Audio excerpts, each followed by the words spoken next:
pessoal, estamos aqui mais uma vez, em mais um episódio do nosso Papo de Bari, o podcast semanal que fala sobre obesidade, saúde, cirurgia bariátrica. Eu sou Mariana Melendes, nutricionista, e tô aqui com a minha amiga maravilhosa, Marcela Abreu. Oi, gente! E a gente tem hoje muitas coisas legais, um episódio excelente pra falar, mas tudo isso a gente só tá conseguindo, gente, por causa do nosso apoio, do nosso grande patrocinador, que é o Grupo Nexco. Vocês conhecem o Grupo Nexco? Conhece, Marcela? Conheço.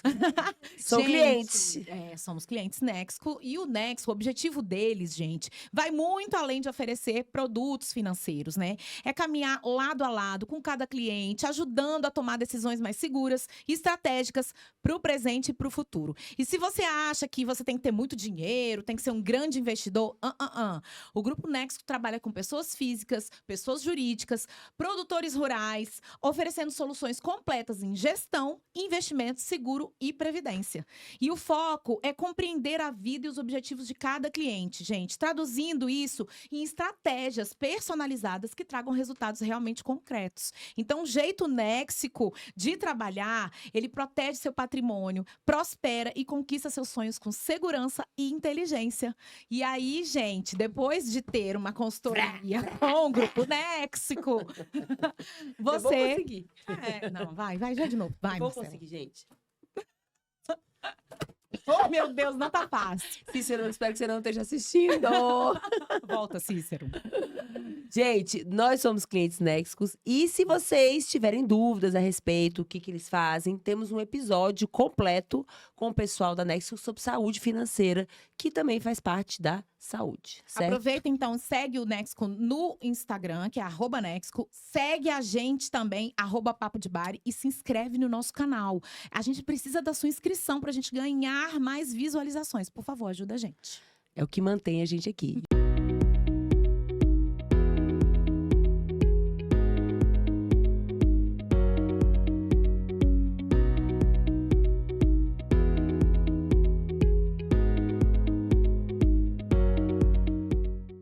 E hoje eu trouxe uma convidada que está vindo, ela é tão maravilhosa que é a segunda vez que ela vem aqui. O primeiro episódio teve uma excelente repercussão e agora é a segunda vez que ela vem aqui para falar sobre um assunto que vai interessar muito nós mulheres, mas os homens precisam também assistir esse episódio, porque é um assunto que os homens podem ajudar e serem grandes facilitadores. E compreender, né? E compreender, exatamente. Então, estamos aqui com a doutora Cris Blankenberg. Falei certo? Falou. Ah! Sempre acerta. É muito chique esse nome. Ela é muito chique, ela é endocrinologista, nossa amiga e muito maravilhosa. Seja bem-vinda, Cris. Ai, gente, não, tô desistindo desse negócio. Seja bem-vinda. Obrigada. Muito bom estar aqui de novo. Obrigada pelo convite. E muito obrigada pelo assunto, que é um assunto de extrema importância, urgência e necessidade da gente falar muito para trazer os homens, os maridos para o nosso lado e dar mais apoio para essa mulherada que está passando por momentos difíceis. A doutora Cristina Blankenberg, gente, é endocrinologista. Ela vai falar um pouquinho sobre ela, mas ela tem tratado muito nas redes sociais sobre climatério, menopausa. Que é o nosso assunto, gente. Nosso Reposição assunto é hormonal. esse. E a gente vai falar sobre isso muito hoje, muito. E a gente vai fazer o seguinte: se você ainda continuar com alguma dúvida, a gente ainda vai abrir caixinha de perguntas depois, tá, doutora Cris? Porque com Tá certeza. ótimo. Esse vai aqui, vir. com certeza, vai vir várias. Cris, antes da gente começar, né, o nosso bate-papo, conta pra gente quem é a doutora Cris Blankenberg. Fala um pouquinho da sua trajetória e o que fez você trabalhar com esse assunto. Bem, eu sou endocrinologista, fiz minha faculdade de medicina em Brasília, na UNB. Residência em São Paulo, fiquei 5 anos lá e voltei para fazer meus atendimentos aqui na minha cidade natal, perto dos meus amigos, da minha família. Trabalho no meu consultório apenas hoje em dia, com a obesidade sempre foi um carro-chefe dentro da endocrinologia, um assunto do qual eu sempre gostei muito e que talvez tenha sido o que me puxou para fazer endócrino na residência. a menopausa vem junto, né? Porque é muito comum o ganho de peso, a mudança de composição corporal, as dificuldades na questão da manutenção do peso, da qualidade de vida, nas pacientes que estão passando por esse processo de transição hormonal. Então, eu acho que foi algo que veio da demanda mesmo de consultório, do dia a dia, e que me fez estudar mais, me interessar muito pelo assunto. E agora, né, inclusive, estou certificada, né, pela Sociedade Americana de Menopausa. Agora vai. Vai.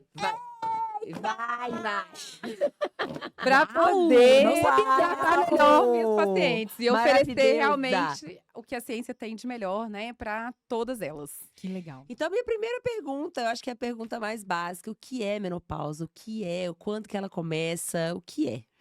Bem, é um assunto pouco falado, pouco conversado, né, dentro de casa. Eu falo que a gente entra na puberdade sem saber o que está acontecendo com o nosso corpo. Simplesmente nos falam, é isso mesmo, todo mês vai ter isso.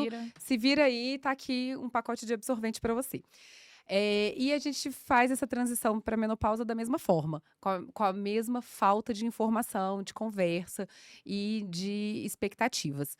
Então, para muitas mulheres, acontece de uma forma muito súbita, surpresa e sem saber muito que mar é esse no qual vamos navegar. A menopausa é um processo fisiológico que vai acontecer com todas as mulheres que atingirem a idade de menopausa. Então, não é uma condição, uma doença, não é um problema adquirido, é algo natural que realmente faz parte do processo biológico do envelhecimento do nosso corpo. A gente pode falar que é injusto, que é contra, que a gente é muito nova para isso e tudo, mas ainda a biologia é essa. Na faixa ali dos 45, 50 anos, a gente vai ter a falência da produção hormonal do ovário. Isso é muito importante da gente colocar, que é uma falência do ovário. A queda da produção hormonal apenas do ovário. A mulher não deixa de ser mulher, a mulher não deixa de ser produtiva, a mulher não deixa de ser a profissional, a mãe, a filha, a esposa que ela sempre foi, e ela não está morrendo. Que isso também é muito importante a gente frisar, porque ainda tem essa cultura de menopausa ser o fim da vida. O início do fim, né? Você sabe, bom, todo mundo já sabe, mas a Cris já sabe, a Cris me ajuda muito nisso. Eu já estou na menopausa desde o ano passado. E eu sou profissional de saúde, estudo isso, gosto de atender. E quando eu soube que eu estava na menopausa, foi o primeiro pensamento que eu tive, Cris. Que eu acho que é uma tristeza, coisa né? cultural. Começou o meu fim. Olha que loucura isso. E a gente não pode internalizar isso, né? De jeito nenhum. Exatamente. Então, eu acho que é isso. É uma data, né? Então, se a gente for olhar menopausa, a gente usa essa terminologia para quando eu completo 1 ano sem ciclos menstruais. Então, seria a gente saber mais ou menos, a data foi essa, e o que veio antes, que é o climatério, a perimenopausa, a pré-menopausa. Esses nomes todos são sinônimos e a gente usa com a mesma ideia. E esses sintomas é que são a confusão generalizada. Presente! E às vezes a gente demora, né, Estou Marcela? vivendo isso! Demora a se Demora. tocar, Você né? acha que você tá doida? Exatamente. E esses sintomas podem começar até 8 anos antes desta data da menopausa. Da data da menopausa. A data da menopausa é quando você fica 1 ano sem menstruar. 1 ano. Completou 1 ano, você está na menopausa. Isso. Então, 8 anos antes, a gente já começa a ter sintomas, Você continua mudanças menstruando hormonais. Exatamente. e começa a ter os sintomas. Isso. E quais são esses sintomas? Então, é um mundo, né? Isso tem sido muito falado. A gente viu aí muitas famosas comentando, falando sobre o assunto. Tivemos uma série no Fantástico sobre isso.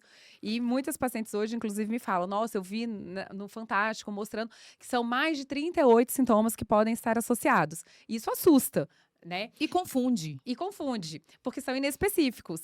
Então, mas a gente é craque nisso, porque a obesidade também tem muita coisa assim. 241, né? Né? Doenças. Que estão associadas a uma condição e que a gente também nem sempre valoriza que seja só disso. Então, acho que quem está nesse mundo do tratamento da obesidade já tem essa expertise do tratamento de condições associadas a algo que nem sempre são valorizados.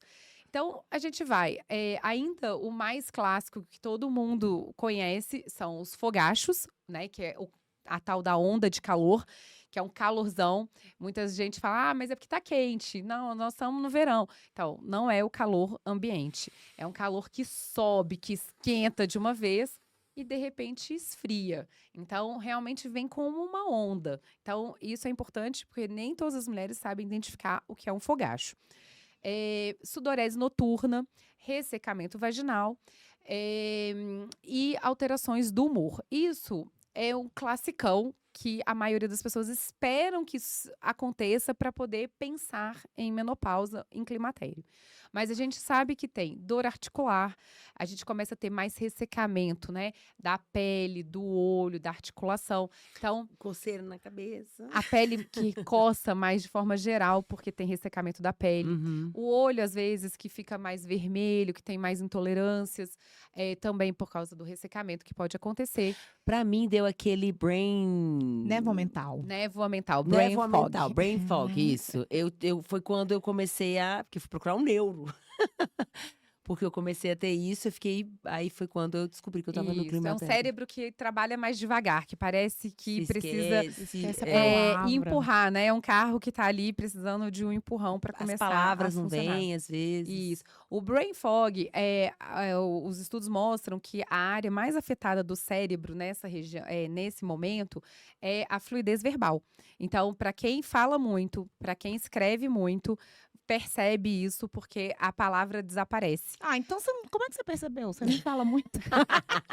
Eu também, como é que eu percebi? Estranho isso, né? Mas é mesmo, porque achei Então, a interessante fluidez isso. verbal. Tem vários trabalhos na neurologia, né, tentando mostrar quais são as áreas mais acometidas e principalmente para mostrar que não existe perda funcional no trabalho, por exemplo, laboral. Então, as mulheres não ficam mais incompetentes no trabalho por isso. Elas não ficam, não têm Menos déficit. eficientes. Porque isso também é uma questão que, às vezes, existe, né, essa necessidade de posicionamento profissional. Vou perder meu emprego, vou perder minha posição profissional que eu tenho, porque agora eu chego para fazer uma apresentação e não consigo falar. Isso é muito importante que você está falando, porque até para fazer o diagnóstico diferencial, né?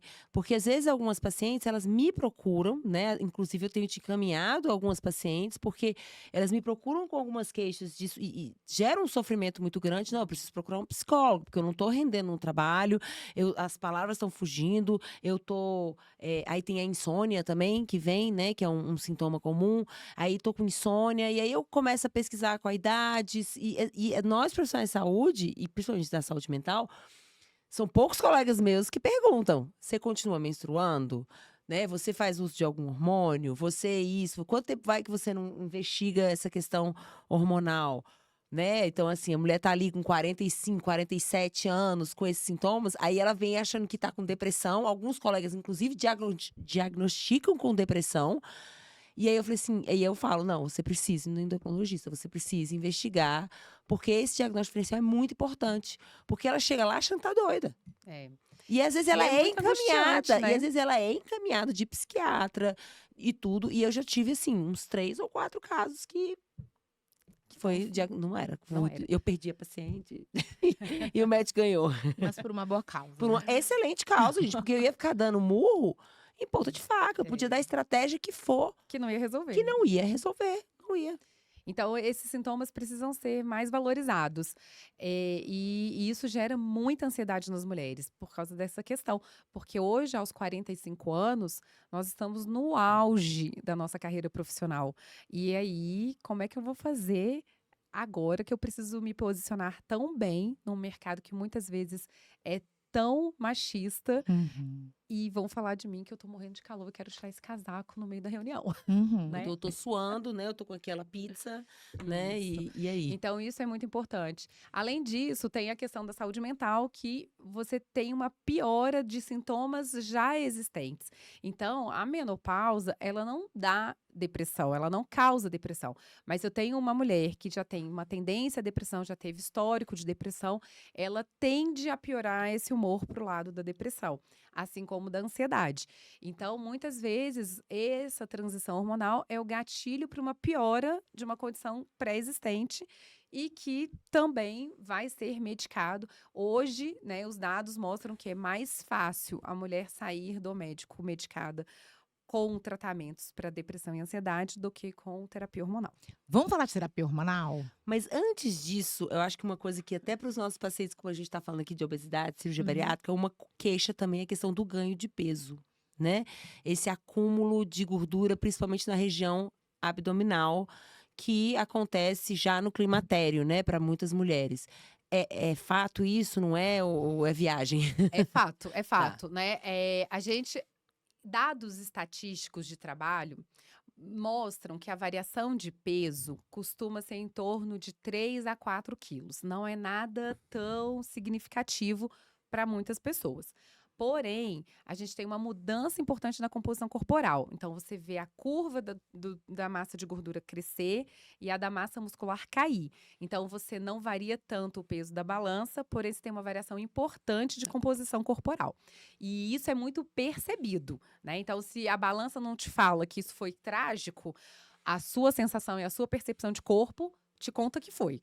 E Né? a distribuição dessa gordura, que eu acho que é o que mais faz, às vezes, a mulher ir no consultório, inclusive da nutricionista. Exatamente. Falar, Mariana, eu nunca tive essa barriguinha, uma coisa esquisita, uma pochete aqui lateral, uma coisa estranha que não me pertence, esse corpo não é meu. E uma sensação de inchaço, né? E por que assim? que isso acontece? Por né? quê, doutora? Por quê, doutora Cris?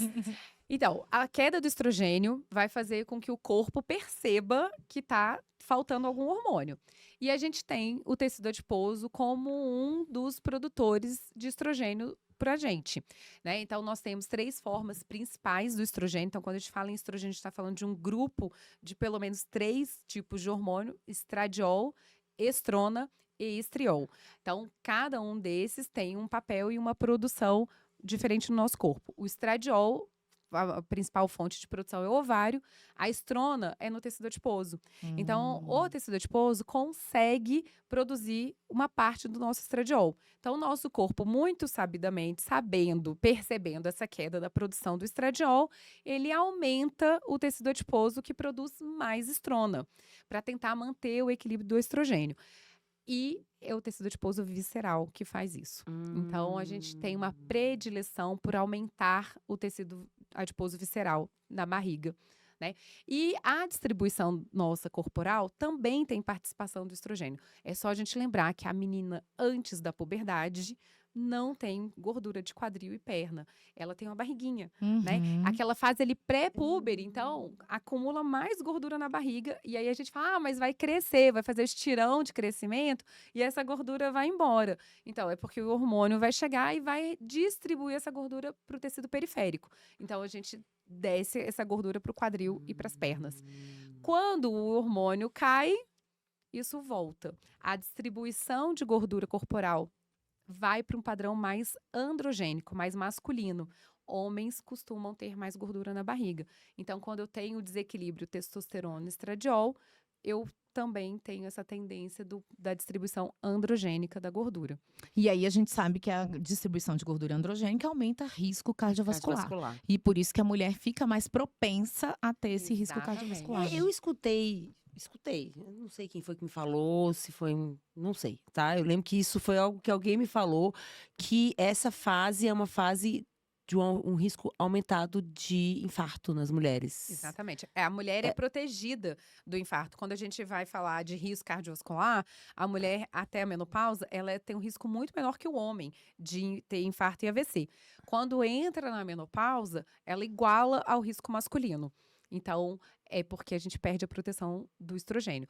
Então, tem vários papéis. Então é muito, muito Não, esse sério, é o né? Assim, cara, né? em O termos de. estrogênio é o cara. É o É o cara. brilhante da nossa vida.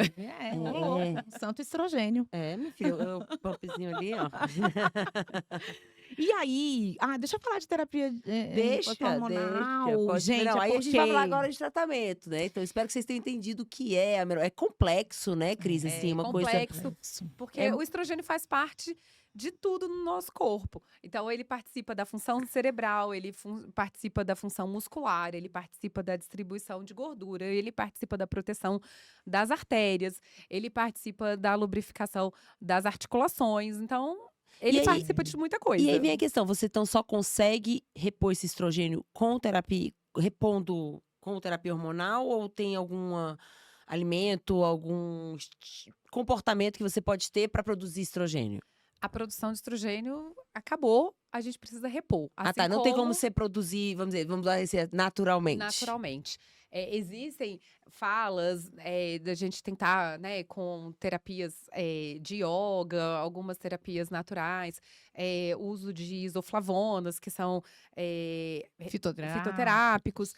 Mas nunca, quando a gente for comparar Não o tem que evidência. isso você faz com isso e o que você faz com o hormônio é muito mais potente. Então, a resposta vai ser muito melhor com a terapia hormonal, Tá. tá? eu Então, acho que isso avançou muito também, né, Cris? Essa questão do conhecimento sobre a terapia de reposição hormonal. Eu sei porque minha mãe, quando entrou na menopausa, tinha esse medo dava câncer, não vamos fazer, não, prefiro não. E a pessoa tinha meio que essa escolha, né? Vou fazer ou não vou fazer. E eu acho que isso hoje se conhece muito mais, né?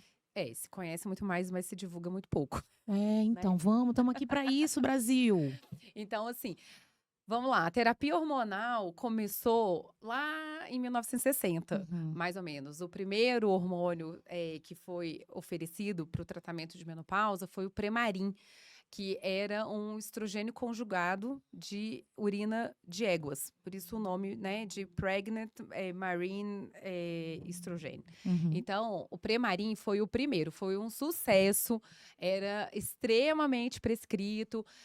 Só que, se a gente pegar as propagandas da época do Premarin, a gente vê como a gente vive e vivia mais, talvez, numa sociedade extremamente machista. Uhum. Porque a propaganda do Premarin era para o seu marido nunca mais se sentir Reclamar. abandonado, para ele não achar que ele perdeu a mulher. Sério? Oh my God. Então, a propaganda do Premarin sempre foi voltada para o público masculino, né? Era Dê pra isso agradar para sua os esposa, homens. porque aí você vai ficar feliz.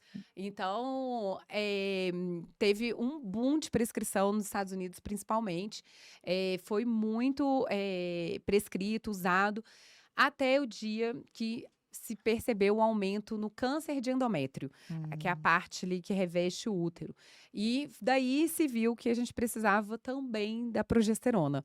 Então, o só dar estrogênio não era tão seguro, trazia os benefícios, o bem-estar, mas começou a ter esse risco do câncer de endométrio. Então, se associou o tratamento com progesterona nessa época.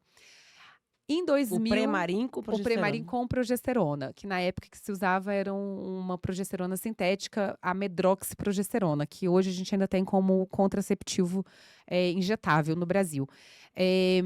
E aí vinham muitos efeitos colaterais. A medroxiprogesterona é uma progesterona com efeito glicocorticoide importante, então aumenta a resistência insulínica, aumenta peso, dá retenção hídrica, aumenta a pressão. Então, começou a não ser tão legal assim. Em 2002, foi publicado dados de um estudo, que é o estudo mais famoso, mais falado em terapia hormonal, que é o WHI. Eu lembro, eu era pequenininha, quase um bebê nessa época, mas eu já assistia o Jornal Nacional. E foi uma manchete do Jornal Nacional falando sobre os riscos que o WHI tinha apresentado. E foi, então, nessa época, foi o caos para a reposição hormonal. E a gente carrega esse problema até hoje. Então, em alguns poucos anos do estudo, que o estudo foi interrompido precocemente pelo aumento do risco de doença cardiovascular, não pelo aumento do câncer de mama. Ele também apresentou um aumento, né, do câncer de mama que não foi tão significativo, mas a manchete foi essa: mulheres traídas pela ciência. Então, o que parecia ser super bacana trouxe um monte de problema para sua saúde e você foi enganada. Então, Queimou o filme da reposição hormonal. Queimou o filme da reposição hormonal. Os dados americanos, que a gente não tem isso no Brasil, mostram que teve uma queda de mais de 80% na prescrição de hormônios nessa época. Isso foi quando? Caramba, 2002. isso é muito É, sério. 2002, E 20 anos com atrás, certeza, 23 se anos. você for pegar, deve ter aumentado também o número de infartos ou não. Então, Essa o que foi correlação. visto, esse estudo foi o maior estudo, mais bem controlado, mais bem conduzido, porém, como alguns estudos, né, com alguns erros. O que foi? A gente aprendeu muito. Hoje, muito do que a gente fala hoje vem de dados ainda do WHI. Então, a gente não pode, né, falar, ai, uma Menosprezar. droga, joga fora e tal. Não, ele ensinou muita coisa. Só que a divulgação disso não é tão Teve um efeito intensa. muito ruim. Não foi capa da Veja, não foi notícia no Jornal Nacional. Tiveram reavaliações dessas mulheres 20 anos depois. Isso não está na mídia. Então, a gente precisa usar os dados a nosso favor, né? E mostrar para quem pode e não pode. Então, do WHI, o que eles mostraram foi que o risco cardiovascular foi aumentado nas mulheres que tinham muito tempo de menopausa e começaram a fazer a reposição. Aquela janela Então, da saiu o oportunidade. conceito da janela de oportunidade de tratamento. Então, as mulheres que começam a fazer a terapia hormonal nos primeiros 10 anos da menopausa têm proteção. Não infartam mais. As mulheres que começam mais tarde são as que têm o maior risco. Pode começar mais tarde ou não? Pode. A janela de oportunidade é a fase em que a gente tem maior segurança. Depois disso, se eu tô fora desse período, eu preciso de um rastreamento cardiovascular individualizado. Tá. Então, as mulheres que têm uma saúde cardiovascular excelente, que o risco familiar é baixo, que os outros fatores de risco para doenças cardiovasculares estão muito bem controlados, elas podem usar.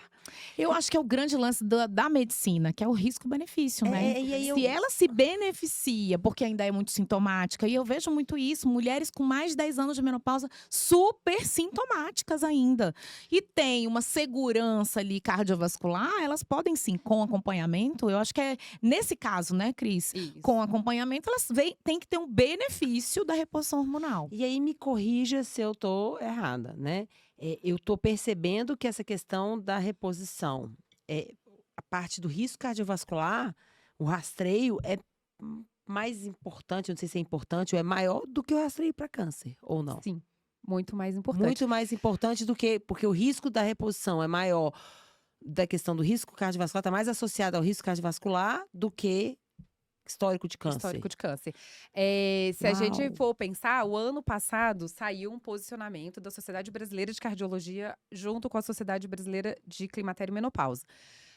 Mostrando todos esses dados, que o maior medo ao chegar no consultório das mulheres é sobre câncer. Sim. Eu não faço reposição porque eu tenho medo de ter câncer. Eu nunca procurei porque eu tenho medo de ter câncer. Minha mãe falou que não é para eu fazer de jeito nenhum porque dá câncer. Eu tenho uma amiga que teve câncer de mama assim que ela começou a usar o hormônio. Então, meu medo é esse. A doença cardiovascular, o infarto, mata 13 vezes mais mulheres no Brasil do que o câncer de mama mata.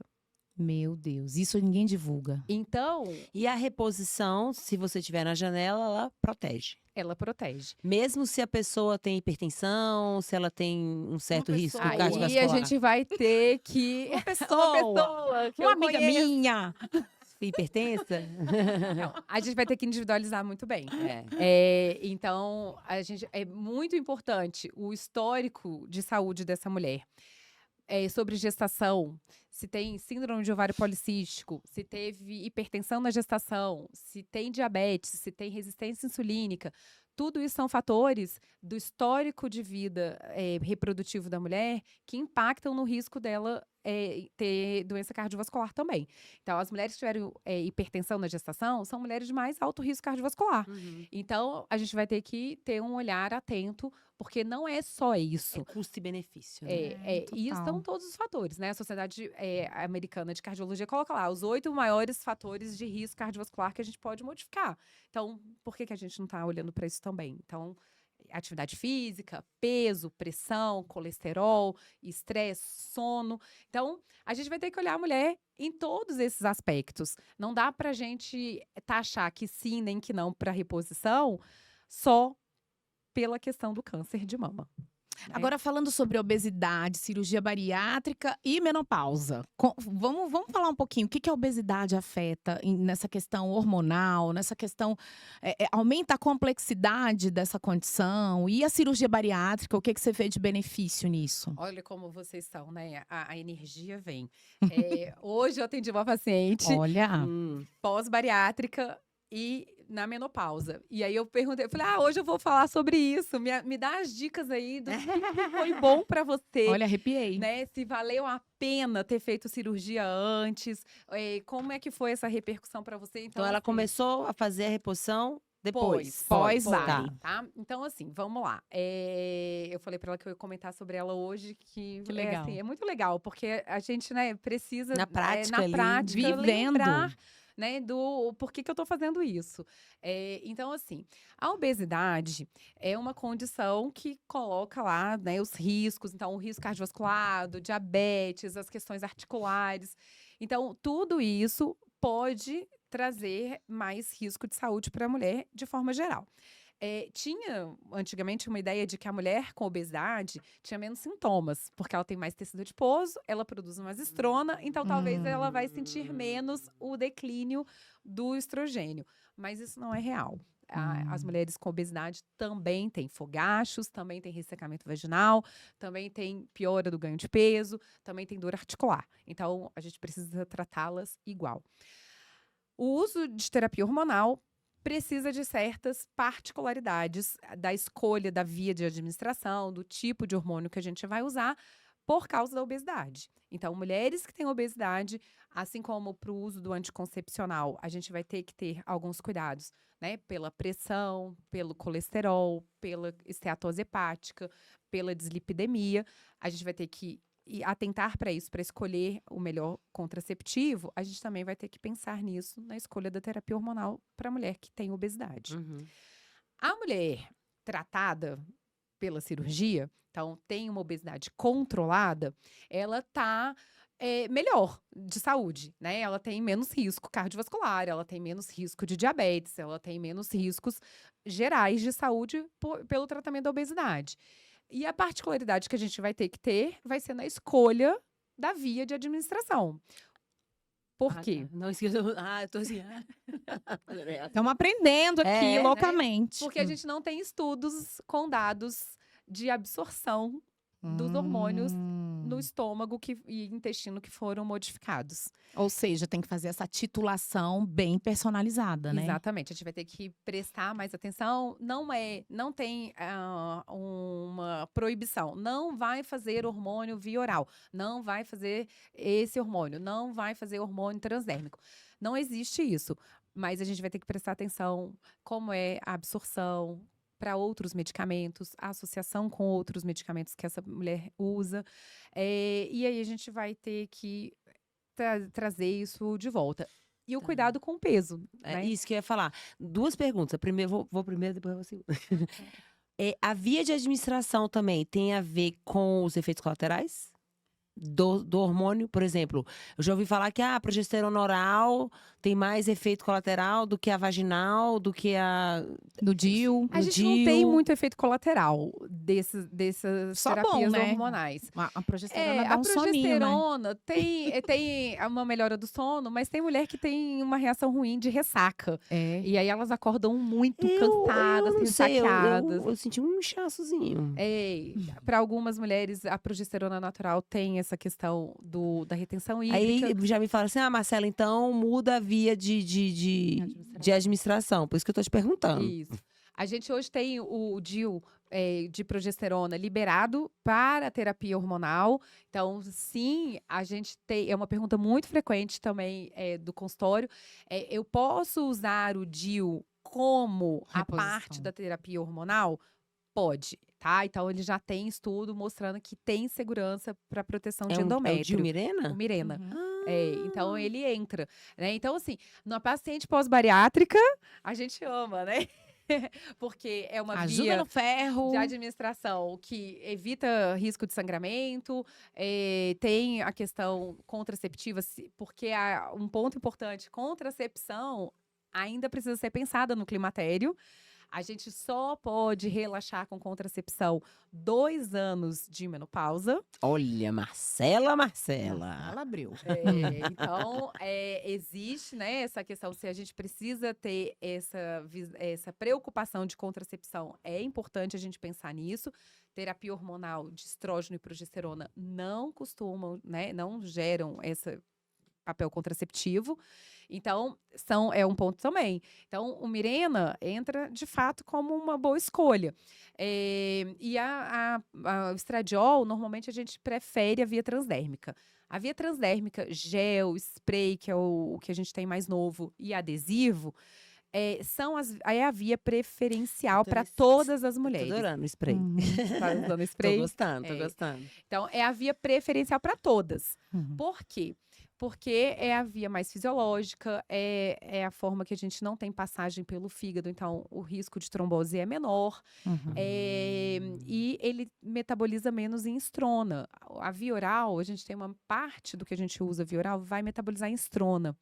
E a estrona é um estrógeno que ele é pró-síndrome metabólica. Então engorda. Pode aumentar peso, pode aumentar a resistência insulínica. Então, não é a nossa preferência atualmente. Eu queria falar até sobre uma coisa importante, Cris, que você deve observar no consultório também. Eu falo isso muito, né, nas minhas aulas e tal. Que a paciente que faz cirurgia bariátrica, ela faz com média 41 anos de idade. E aí, ela em seguida já está perto, pelo menos, do climatério, né? Então, e é o período que a paciente tem aquele fantasma do reganho de peso, da recorrência da obesidade. E aí, acontece uma confusão muito grande. Eu tô tendo a recorrência porque eu tô com mau comportamento em relação à cirurgia bariátrica. Eu tô tendo a recorrência porque eu já tô entrando no climatério e isso já tá contribuindo para que eu ganhe peso.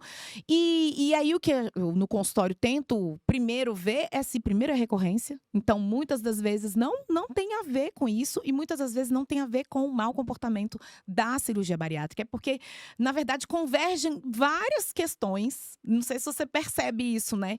E aí, a mulher também é muito, eu acho, a mulher que faz cirurgia bariátrica é mais uma vez estigmatizada e culpada porque tá voltando a ganhar peso. Nem a cirurgia conseguiu fazer o papel que ela deveria ter feito, né? Você observa isso é também? cruel, né? É muito cruel. Observo muito. Então, acontece demais essa questão e a gente precisa entender que, assim, a obesidade, sendo uma doença crônica, a pessoa que tem obesidade, mesmo que tratada e compensada, ela tem uma genética para o ganho de peso ser muito mais fácil. Então, vão ser as histórias que a gente vai escutar de que eu ganhei 10 quilos no climatério. Tem mulher que não vai ganhar 10 quilos, que o estudo mostra lá que é mais ou menos 3, 4. Mas tem as histórias reais de mulheres que falam, então, em um ano eu ganhei 12 quilos. E eu não mudei nada, não fiz nada de diferente. Então, a mulher que não operou de cirurgia bariátrica, ela vai ser, meu Deus, vamos tentar achar um motivo, não é possível, porque… O que eu tô fazendo de errado? Agora, a que operou vai ser, de novo, detonada. Quem manda comer é porque você não segue a dieta, é porque você não faz exercício, é porque você é isso, é porque você é aquilo. Então, ela vai ser realmente, de novo, muito estigmatizada.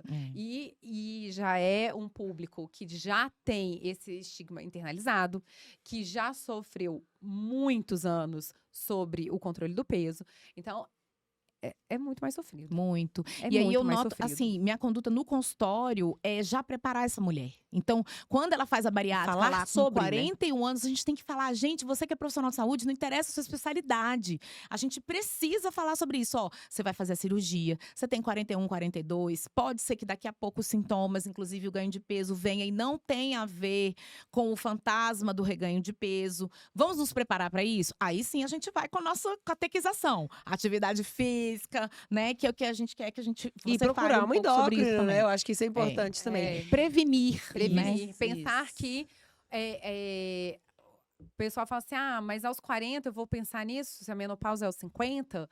Então, A média de menopausa no Brasil é 48 anos, não é 50. Então, a gente pode chegar na menopausa aos abaixar 48 anos. Uhum. Os sintomas podem começar até 8 anos antes. Então, 40. sim, aos 40 anos você tem que começar a pensar.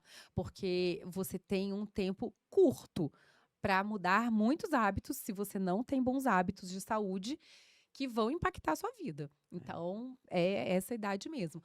É a mesma coisa que acontece com a esterectomia, né? As mulheres falam que fazer esterectomia engorda ou antecipa a menopausa, mas é porque elas vão fazer esterectomia na faixa etária do climatério. Porque ninguém faz esterectomia à toa aos 20 anos de idade. Né? Lógico. Então, a gente tem que parar com essa associação de que a culpa foi do procedimento, do que eu fiz e tal. A gente precisa acreditar que os sintomas são do climatério. Aí vem uma pergunta que acho que é uma coisa que se debate muito, né? A reposição, ela começa no climatério ou na menopausa? E você sabe que o paciente está no climatério somente com os sintomas físicos ou tem que ter uma alteração hormonal nos exames de Boa, sangue? Eu acho que boa. isso é Esquentou. Ela tá top nas perguntas hoje. Mas é porque eu tô vivenciando a parada, né, gente? Então, isso é um outro paradigma que precisa ser mudado.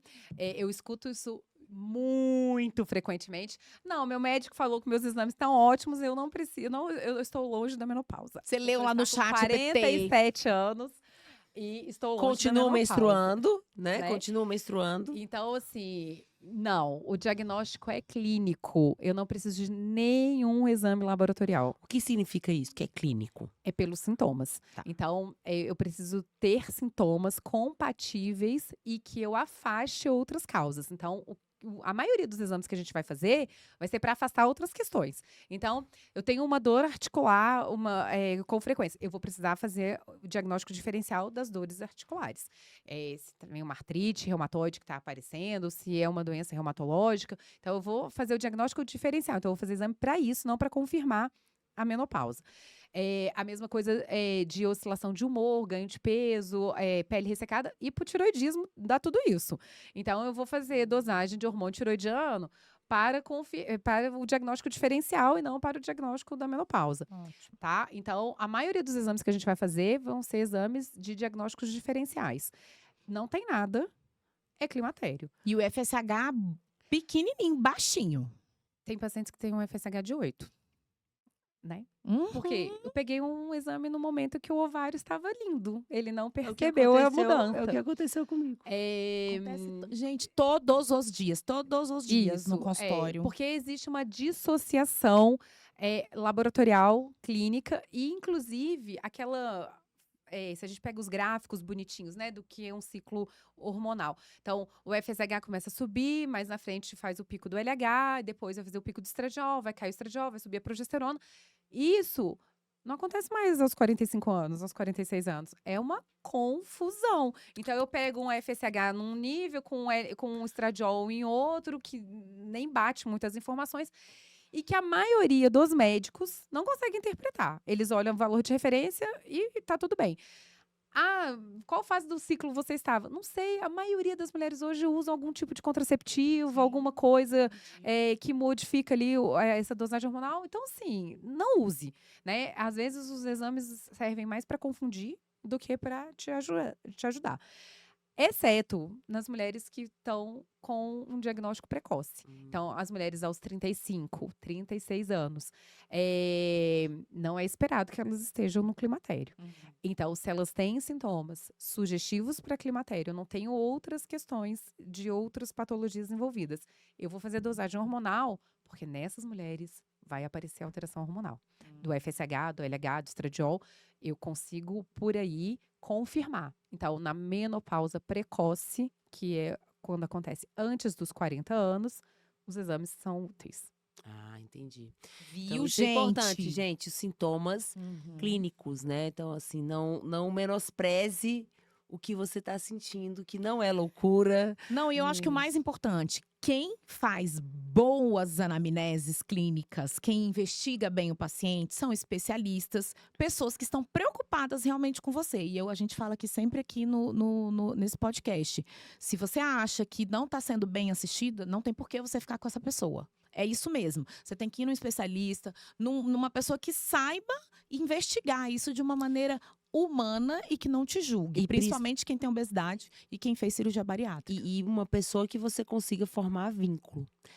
Cris, outra coisa, eu tô quente hoje. Ah, mas Nossa. espera que não respondi a do pergunta. tratamento. Do Ó o tratamento. fogacho. É verdade. O tratamento começa quando? O tratamento começa No nos cli- sintomas. Ah. Então eu trato sintomas. Eu não trato exame e eu não trato tempo, E nem aí, idade. E aí, exatamente. Aí a minha pergunta é assim: como é que você vai saber a dosagem? Aí você vai ajustando, é isso? A gente vai ajustando. Esse início é uma confusão, então o vínculo, né, é importante. Por quê? Porque vai ser assim, vai ter sangramento sem querer, vai ser uma hora que eu não esperava. Hoje a dose deu ótimo, amanhã a dose não deu boa, né? Um mês foi Sono. tudo bem, outro mês não foi.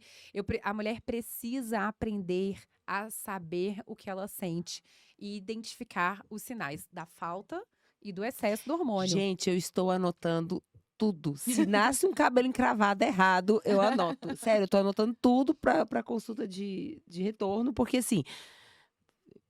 Pedi pra ficar 3 meses, né? Aí vou voltar. Agora, final do mês. Eu anoto tudo. O dia que eu consegui dormir, que eu não consegui dormir, que teve Isso. escape, que Pode ser menstruou, uma boa isso, que eu né? menstruei. É, Automonitoramento, né? É. Assim, quando eu É menstruei de super importante. verdade, quando Porque assim, teve a gente fazia escape. tabelinha na época que a gente era adolescente, porque a gente tinha medo de engravidar. Uhum. Agora, a gente precisa voltar a fazer pra gente poder entender se a gente tem, E né, fazendo tabelinha alguns sintomas.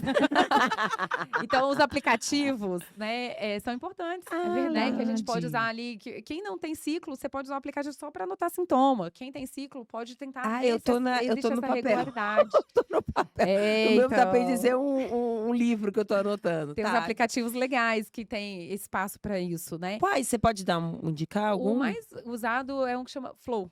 Flor? Ai, muito legal. Flow. Flow, F-L-O-W. FLO. F-L-O. Flor. Flor. Flor. E aí, o Legal. pessoal usa bastante, exatamente porque a gente precisa entender. Então, eu vou precisar ajustar a dose, eu vou precisar testar qual é a melhor fase. Então, o tratamento, e existe uma campanha grande da SOBRAC, que é a Sociedade Brasileira de Climatério e Menopausa, para tirar da cabeça de alguns médicos que o tratamento começa quando parou de menstruar ou quando tem muita irregularidade menstrual. Você não precisa disso, você vai tratar os sintomas. Agora, vai dar trabalho. Dá trabalho para o médico e dá trabalho para o paciente. Então, às vezes, é mais fácil Tá. não ter trabalho. Gente, então antes da nossa próxima pergunta, pra gente finalizar já, mas eu tenho mais uma perguntinha. Mari, fale do nosso patrocínio MOR. Sim, a gente tem que falar Que- da WOW Pilates, gente. Você já Exatamente. fez Pilates, Cris? É um estúdio Já. de Pilates Acho maravilhoso. Fazer pilates, você dá uma consciência corporal, né? Dá, maravilhoso. Muito A top. gente Conta pra gente, Mari, o que é o WOW Pilates? Gente, o WOW Pilates é o nosso patrocinador, mais um patrocinador nosso. E é você quem encaixa o Pilates na sua rotina. O Pilates, o WOW Pilates, no WOW, você tem o seu aplicativo. E nesse aplicativo, você pode marcar a sua sessão de Pilates em qualquer das unidades que tem aqui em Brasília, gente. Então é muito fácil. Não é você que tem que ficar à mercê do que eles têm lá disponível, não. É o contrário. E aí, o que você vai fazer? Pode recomeçar, fortalecer, evoluir. O que você quiser fazer com o Pilates, lá é possível. Você pode fazer exercício de força, exercício de intensidade, mobilidade, né? É com um pessoal muito bem treinado, muito bem capacitado para isso. Então, não deixe de procurar a WOW Pilates se você está pensando em ter um serviço de qualidade. E se você tiver dúvidas sobre o Pilates, temos um episódio com o Guigo Lopes, que já foi lançado falando sobre o poder do Pilates, inclusive no tratamento da obesidade. Segue lá, gente, @WOW Pilates, WOL Pilates, tá bom? Isso mesmo. Cris, e as canetinhas? Elas ajudam, né? As canetas emagrecedoras. A gente teve um episódio aqui com a doutora Tânia falando sobre elas. E mulheres que estão fazendo reposição podem usar, Que né? tem esse ganho de Que peso, teve esse ganho né? de peso, é benéfico, não é? Como é que é? Ajudam muito. Continuamos nos mesmos pilares de tratamento de obesidade. Então, se a gente tem um histórico de ganho de peso significativo, que só a mudança de estilo de vida não está sendo suficiente para o controle, a indicação do uso dos tratamentos anti-obesidade continuam. E os bons dados são que, quando a gente associa, tem já bons estudos mostrando isso, quando você associa o tratamento anti-obesidade com a terapia hormonal, você potencializa o efeito da perda de peso. Então, mulheres que estão no climatério, na menopausa, que usam só o tratamento anti-obesidade, elas podem ter uma resposta menor do que quando a gente associa a terapia hormonal ao tratamento. Então, é uma combinação maravilhosa que se bem indicada, bem acompanhada, traz excelentes resultados. Porque apesar de não existirem bons dados mostrando a alteração metabólica do gasto energético nesta fase, a gente vai ver, né, os estudos clássicos aí do Kevin Hall mostrando que você só vai perder metabolismo depois dos 60 anos, a gente vê que existe uma paralisia da resposta metabólica. Sim. A pessoa continua fazendo exercício, controlando a alimentação. Tem N fatores da força muscular que cai por causa da baixa do estrogênio. As alterações do sono são muito importantes nessa questão metabólica, nessa fase. Até a disposição para treinar. A disposição para tudo treinar. mais. Então, assim, provavelmente a gente muda, sim. Apesar da gente achar que a gente não muda, a nossa intensidade de treino e de atividade no dia a força dia, a muda. gente muda. Sim. Então, a gente tem, né, um benefício, sim, desses tratamentos nessa mudança metabólica, nesse estímulo do controle. O paladar, eu aprendi isso com a Mari, né? O Sim. paladar no climatério muda. Existe uma preferência para o doce, Exatamente. né? Então, é um cérebro buscando prazer e recompensa. Então, e a gente escuta isso sempre, né? Nossa, eu sou a pessoa do salgado. Eu nunca tive problema para querer ficar comendo doce. Hoje, eu quero entrar dentro do pote da Nutella e não sair nunca mais. E as próprias oscilações hormonais, essa busca da dopamina, mesmo que o doce dá de uma maneira muito Muito rápida. Muito rápida. E os análogos do GLP-1 ajudam, Ajudam contribuem. nessa recompensa. Exatamente. Por isso é que eu vejo muita culpa na mulher que tá acima do peso, que ganhou 10 quilos às vezes, com obesidade, sem obesidade, com bariátrica ou sem bariátrica, em falar, não, mas espera aí, eu não preciso usar essas medicações, porque essas medicações também não vamos chegar a tanto. Mas a gente vê sim que isso com um acompanhamento adequado, você tem que fazer toda a sua tarefa da mudança de estilo de vida, né, Cris? Exatamente. E esses medicamentos, eles auxiliam muito nessa gordura visceral. A gente vê, né, melhora da esteatose hepática, a gente vê redução de circunferência abdominal significativa. Então, eu acho que a gente precisa associar, sim, quando tiver indicação. Eu acho que o mais importante também é a gente entender que é algo que vai acontecer com todas as mulheres, né? Então, a questão da menopausa, mas que hoje a tecnologia está muito avançada em relação à medicação, ao conhecimento, que você não precisa viver gente, é um inferno. Não precisa viver isso, né? Você tem hoje em dia técnica para você poder, tecnologia e ferramentas para você poder lidar com essa fase, né, desse climatério. Existe alguma contraindicação, fora a questão do risco cardiovascular, né? Existe alguma contraindicação para a terapia de reposição hormonal? Então, acho que é uma coisa importante, a gente não pode deixar passar, porque tem um público que não vai usar, que não pode usar hormônio, né? Então, tem pacientes com câncer de mama. O paciente. História pessoal, tá? A contraindicação absoluta hoje, a gente não faz reposição em quem? Mas se sua mãe teve, Aí a gente vai avaliar, tá. tá? Uhum. Aí você vai ter que avaliar se tem estudo genético, se não tem. Então, Uhum. o histórico de família é importante, primeiro, a linha primária de sucessão. Então, é avó, mãe e irmãs, Uhum. tá? Que tem uma importância nessa avaliação. Mas a contraindicação absoluta são mulheres com histórico pessoal de câncer de mama ou câncer ginecológico hormônio dependente, câncer de ovário, câncer de endométrio. Tem ali algumas especificações de tipo que não contraindicam o uso do hormônio, mas vai ser uma mulher que vai ser mais analisada, né? A gente vai ter que entrar no consenso com a oncologia. Uhum. Mulheres que infartaram ou que tiveram AVC. Então, essas, a priori, estão fora da possibilidade de terapêutica. Isso tem mudado, tem muitos trabalhos. Eu vi hoje que vai ter um webinar da Sociedade Internacional de Menopausa sobre câncer de mama e uso de hormônio. Então, isso tem sido muito reavaliado. Os estudos que nós temos, a maioria é com estrógeno equino. Então, não é com o que a gente usa hoje em dia. Então, a gente tem ainda questões para elas serem Pra resolvidas, evoluir. para Uhum. melhorar. Então, hoje são essas mulheres que não vão fazer uso. E Então, é um aí, grupo pequeno, né, de é mulheres. um grupo pequeno, mas a gente vai precisar dar alguma assistência para elas. Elas não podem ficar com todos esses sintomas. Então, quem não pode usar vai fazer o quê? A gente vai tratar sintoma por sintoma. Então, a gente vai tratar a dor articular, se precisar, a A gente vai tratar insônia. a insônia com medicação para sono, a gente vai tratar a questão do Ansiedade. humor. Tem muito estudo com os antidepressivos, aí também a mulherada fala, mas eu quero usar antidepressivo. Então, o nome antidepressivo é péssimo, né? Porque a gente devia usar assim, moduladores De- de humor. neurotransmissores. É, de É, neurotransmissores, até porque melhor. assim, a gente tá modulando neurotransmissor para N questões, né? Não é depressão necessariamente. Excelente. Então, tem também o estigma, né? Mas eu não tenho depressão, vou usar antidepressivo, vou ficar dependente desses remédios. Então, assim, não é sobre isso. É porque tem dados mostrando que melhora o fogacho, melhora a oscilação de humor, melhora o fogo cerebral, melhora a qualidade do sono. Então, a gente precisa cuidar, né? E esses medicamentos são efetivos para isso.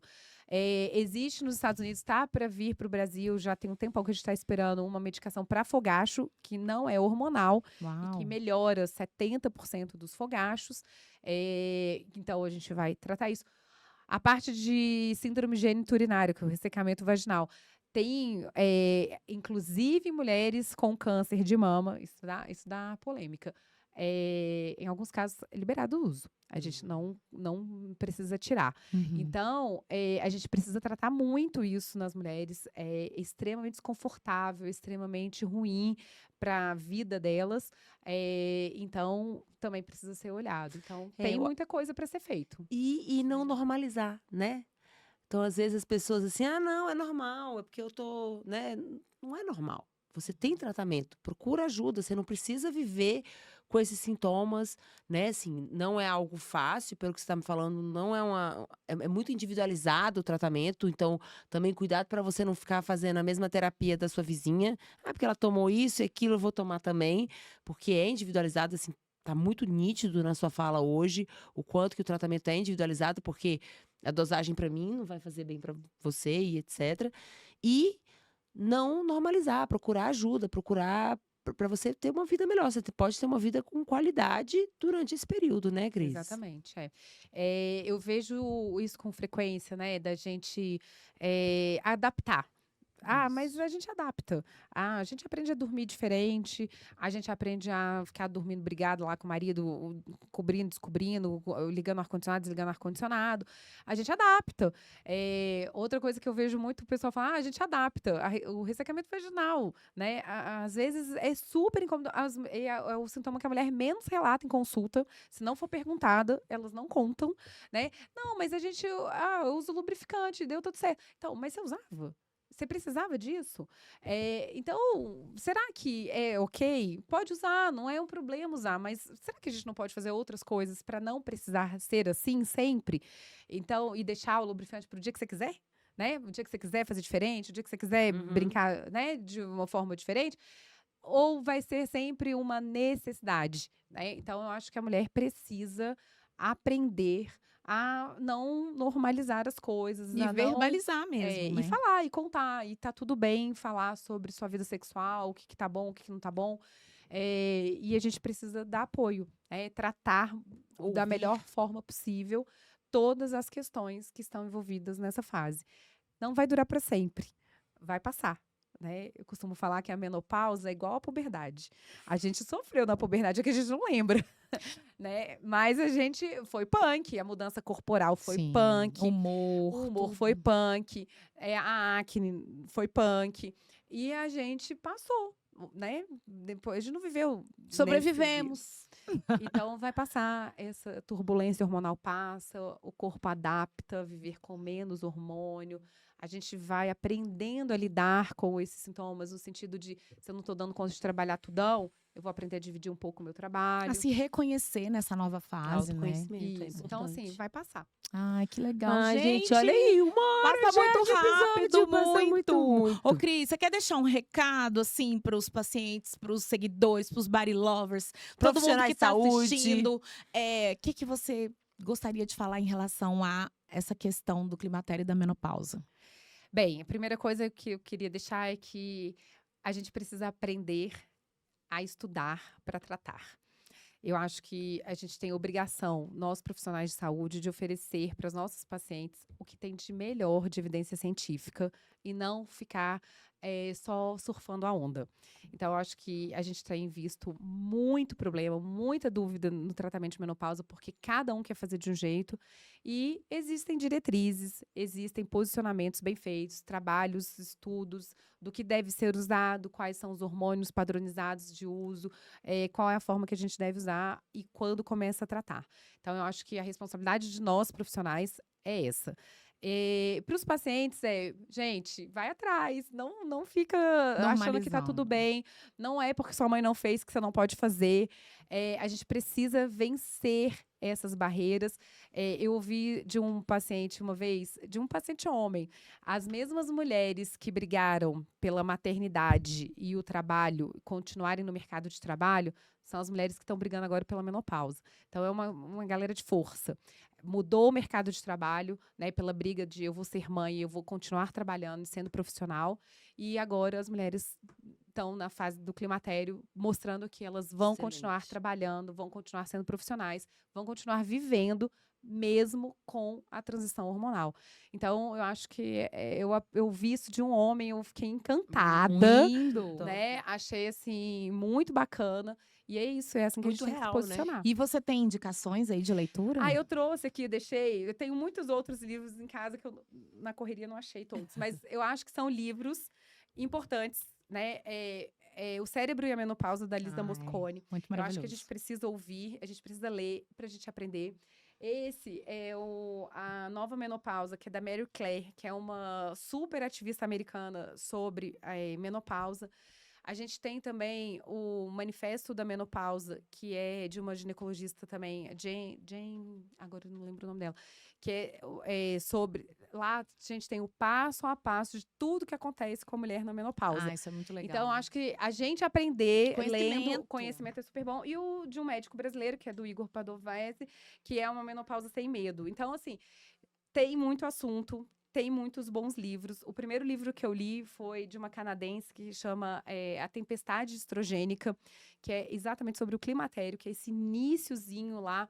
Então, acho que isso vai abrindo muito a nossa cabeça em relação ao que a gente espera. Uhum. Algumas pacientes minhas falam assim, mas esses livros dão medo. Mas eles dão informação.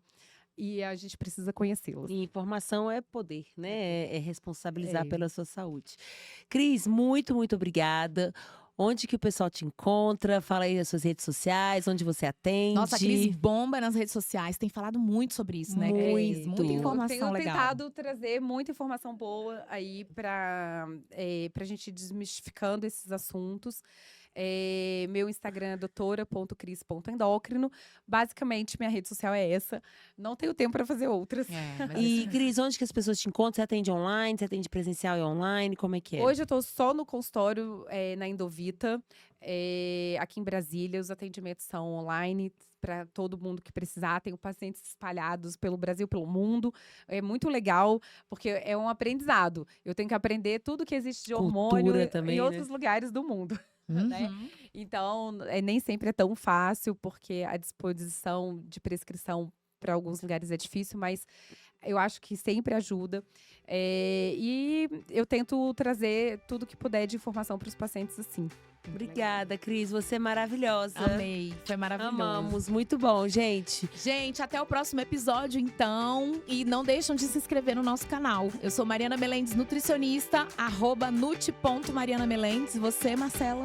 Marcela Abreu, psicóloga, @psi.marcelabreu. Beijo, gente. Obrigada.